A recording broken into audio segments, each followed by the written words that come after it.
Oh, great.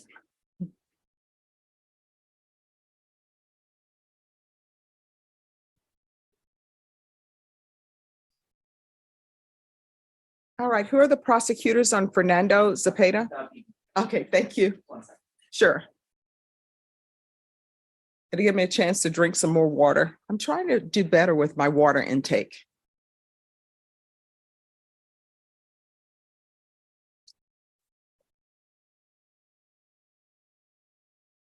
You either do or it'll catch up with you. Yes. All right, Deputy Laura, can you have these two people move somewhere down the end?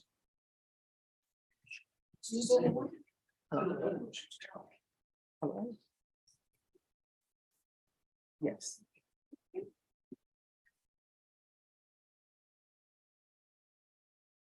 Oh.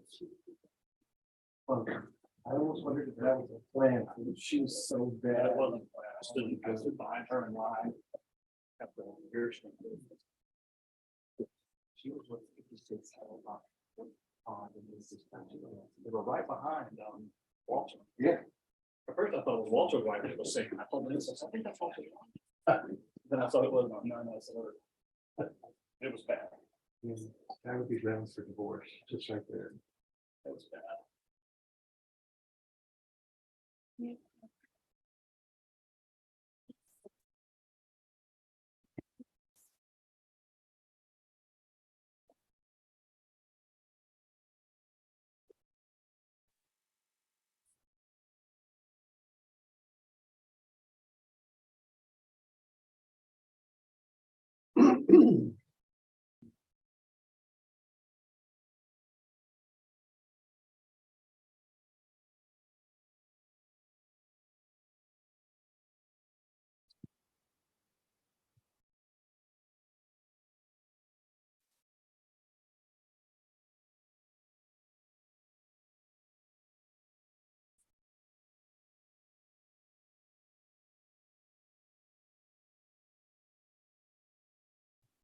I think maybe about 2 times that way. I'm always going to. I always used to be the lost.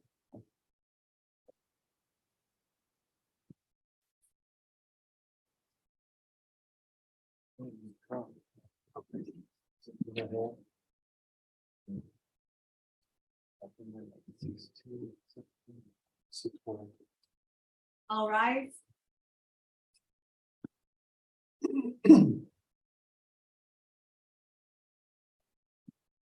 All right, everyone, please be seated. All right, State, are you ready on Mr. Zepeda? Yes, Your Honor.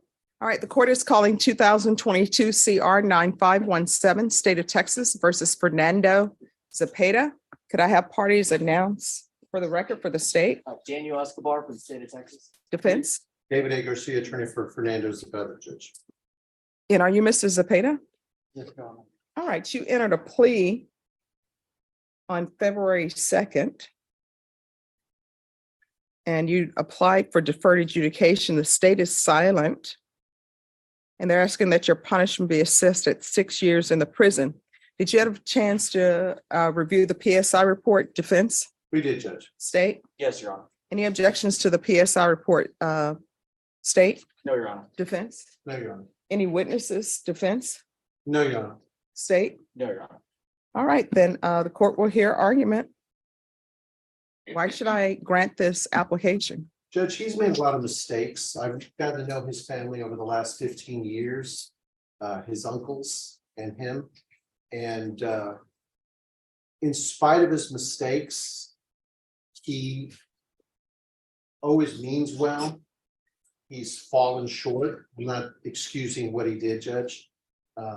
He seems to panic a lot when he gets into a lot of troubles. He has a fear of the police. Which in some instances is good, but mostly it's bad, and it's got into a lot of trouble. But over the course of this representation, he's been working with me to get his life back in order. He's always struggled to make his child support. He's been trying to catch up.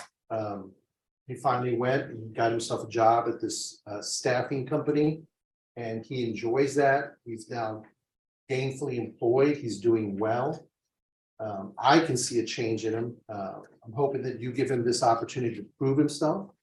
And I've explained to him that if you do grant him the deferred judge, that if he messes up, you're more likely than not to send him away to prison for the maximum time period allowed by this case.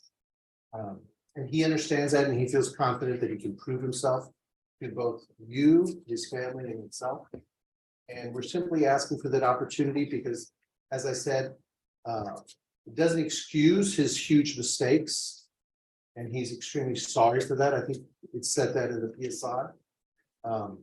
In this instant case, it doesn't excuse it, but there was one officer that flew by him, and then he turned and drove down the road and then saw these dark vehicles without lights chasing him, and he sped off. He should have just, I've always told him, just drive to the nearest police department. And he panicked and did what we call stupidity and dangerous to society. He understands that, and he's extremely sorry. Because he's not the most verbose person. He asked me to speak on his behalf. All right, And, well, I mean, he needs to start speaking because I don't understand why I should give him probation. I'm leaning towards sending you to prison. And let me explain to you why. The reason why I feel you should go to prison is I'm looking at your criminal history. In just one moment. And how old are you? 43. All right, you're 43.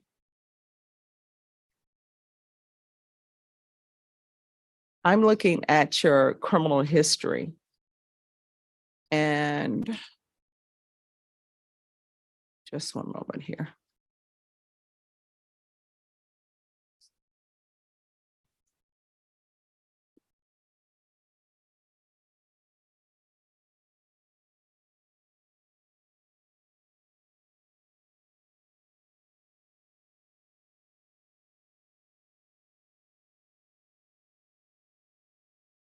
And let me just tell you what my issue is.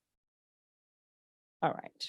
My issue is that you're here before me on an evading arrest With a vehicle. with a vehicle. And see, from 2009, I have an evading arrest. And I'm assuming that was on foot potentially. And then the felony I have, this is the court's concern. December 25th, 2002, you had an evading arrest with vehicle. You were given probation, your probation was terminated. I'm assuming you did well on probation, or even if you didn't do well, they decide to terminate your probation. But then we come back on April 9th, and you have another evading arrest, and you were sentenced to state jail. And that was evading arrest with a vehicle. And now we're here with an evading arrest with a vehicle. And this March 20th, 2023, is that a different evading? It is. It's on a bicycle. I mean, so I don't think you're a good candidate for probation. I don't think you've learned anything. You're still evading. So I don't think you're a good candidate. And I'm not going to grant your application. I'm going to find you guilty.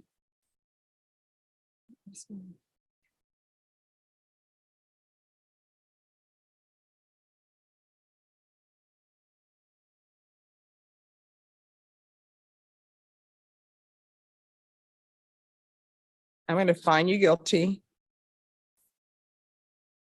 I'm going to sentence you to 2 years in the prison. Give you credit for any time served. I'm going to take in consideration 2022 CR 6908. Going to show you what's entitled Trial Court Certification of Defendant's Rights to Appeal. Did you review that with your attorney? Did you understand it? And did you sign it? Judge, just to clarify. He wants to deny that case. Okay, The neighbor needs to be on my forehead. okay. This is the, Judge, would it be possible for him to turn himself in on Monday so we can take care of some No, personal affairs? no. Oh, I'm sorry. This goes with you as well, counsel. All right, did you review the document entitled Trial Court Certification of Defendant's Rights to Appeal with your attorney? Did you understand it? I'm sorry? Yes, Your Honor. All right, because this is a plea bargain agreement, because I followed your plea bargain agreement, and because you waive your right to appeal, you do not have the court's permission to appeal. Do you understand? Yes, Your Honor. And because this is a felony conviction, you're not allowed to own or possess any weapons or ammunition. If you have a question over what a weapon or an ammunition is, you need to speak to an attorney. Do you understand? Yes, Your Honor. All right, we can go off the record. The problem, sir, is that you have not learned anything and you keep picking up evadings. And the fact that you are waiting to be sentenced in this court for evading, and then you pick up another evading. You got to make better choices. No, it's no longer a mistake. It's a choice. And if you have some sort of issue that makes you not want to stop when people tell you to pull over, then that's something that you'll need to address with whatever type of